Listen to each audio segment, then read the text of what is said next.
Is your debt causing you sleepless nights? Knock your debt out with Debt KO. And your debt won't be the only thing keeping you up at night.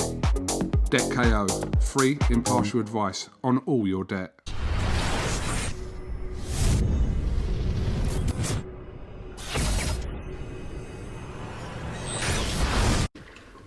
Andrew McCART, IFL TV, in association with MTK Global. Always delighted to be joined by the big man, Stevie Ward. Stevie, you've just done a good solid 6 rounds in your Cruiserweight debut. You said to me off camera you felt great in there. I mean, an extra £25, man, you must be feeling great. Oh, I felt great, mate. I really did. I feel good and feel really content because I've done what Jamie and Nigel had been asking of me. Go in, box smart, nothing stupid. First time at the weight, £25 a big jump. Even though it's easy for me to do, because I'm a big light, I was always a big light heavy. But I was happy to get in there, get the 6 rounds, and I felt really comfortable. You said something else to me off camera there, that it was good to, you had demons after that Bolotnik's knockout, and it was good to wipe that sort of slate clean. Was that always on your mind, that your last fight against Bolotnik's going into this fight? Of course, it was December last year. Stopped in the first round. Obviously, there was issues with the weight and stuff. Doesn't matter to me. Like, you still get caught, and a shot's a shot, and credit where it's due. So I was happy to get in there. A few times I probably could have mixed it in a bit closer, but Nige wanted me to just keep it smart, keep learning, and I've done that, and I feel really confident. I really feel like I'm up there with the rest of the cruiserweights at the domestic scene. Before we talk about that domestic scene and the sort of, especially at cruiserweight, it's a good domestic scene. I just want to go back. Could you have stepped up to cruiserweight sooner, or was this golden contract opportunity just too good to turn down? I probably could have stepped up sooner. Jamie and Nigel had asked me to. I was very dedicated to weight, and I'd done it. First time I went in the gym with Jamie and Nigel, I told them I was light heavyweight, and they both laughed at me and says, "No chance, big man, no way you'll ever do light heavy." And we done it. So I probably could have went up sooner, but I've no regrets. I'm glad I went up when I did.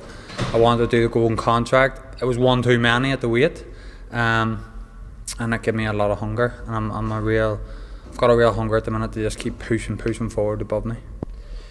Again, off camera, we had a good conversation when you finished the fight there. You're already an established fighter, the WBO European Light Heavyweight Champion.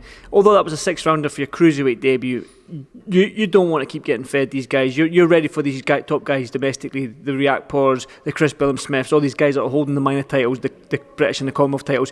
You're ready for them right now, are you? Yeah, I think so. Initially, sometimes you would like a couple more fights at cruiser level, but with what's going on at the minute in the country, you beggars can't be choosers. I've MTK behind me, and I honestly feel they'll fight whoever they put forward to me, because for me, they're the best management about. They're the fighter first, and they'll know who's the best, and I'll say yes to all of them, I think. All right, Nige. Oh,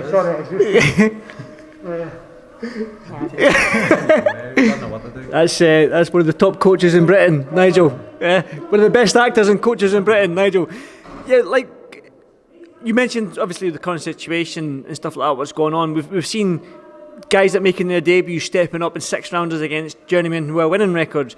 So with you, obviously with the cruiserweight division, like with obviously what's going on, and you're already an established fighter. You're 13 and 4. You're up there now. Aren't you 16 and 1 now? 16? No. Just turned 13 and 1 there. It was 12-1, 13 and 1 now. I was way. One knockout. Well, that's the thing. You're 25 pounds heavier. You've still got your 6-pack, which I can't believe, because I was kind of hoping to make me feel better. I was hoping that you'd come up here with no 6-pack since you're 25 pounds heavier, but you didn't. You're bastard. But you think that obviously with the extra 25 pounds that you got, that maybe we'll start seeing these knockouts, because you weren't weight drained. You said yourself in there that you could have gone another 15 rounds.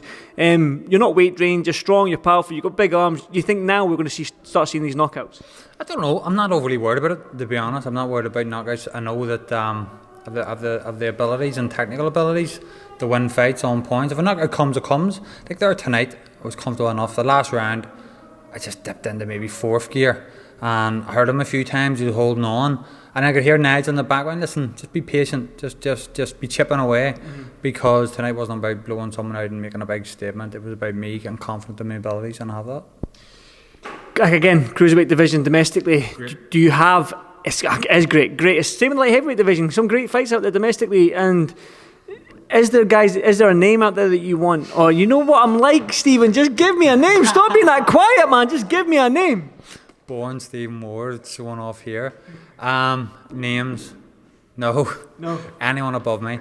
Listen, I'm looking forward. You know, in Belfast, the big Tommy McCarthy's in Belfast. Yeah. Tommy done me a big massive favour. Tommy came and was sparring me in the gym. Whenever I asked him for this fight, we done a couple of sparring sessions together. When I go home here, I'll return the favour to him. So we can literally be bouncing off each other. He's a big fight for the EBU coming up now. But no, listen, anyone above me. Wait, was that a call out for Tommy? No. Big Tommy's my mate. But I'm saying is, Big Tommy came down. Like I phoned him, said, listen, do me a favour. He trains in Dublin, obviously, with Pete. Yes, no worries, mate. He came up. We were sparring each other. He came up 3 times to my gym. And I look forward to going home and returning the favour to him because he's a good fight coming up, which I'm confident they win. EBU title. Again, it'll be a massive fight for Belfast. It's an easy fight to make, but you didn't call him out, so we'll leave it there. You felt good at your Cruiserweight debut. There's still more to come finally? What'd you say? There's still more to come from you in there? Definitely. Tonight was about getting the cobwebs out. You know, last big fight was Conroy. When was that? June last year. A great fight. Can't really count Balotniks. I got knocked out in the first round. 2 minutes work. Don't know if you can call that a fight. I'd call that a fight. Well, I don't know. So it was the first one to get in, go through the motions, feel how it was going. I could hear Jamie in my head, Nigel shouting in the corner, and I felt good. A lot more to come. Definitely. Well, I'll leave it there. Let's go and get dried up. You're soaking wet in that t-shirt. Go and get dried off. Back to excited now. Mate, you've still got that 6-pack, man. I'm loving it. Steve, thanks for doing this Fight TV, mate. I'm glad to see you back. Thank you, mate. Thanks.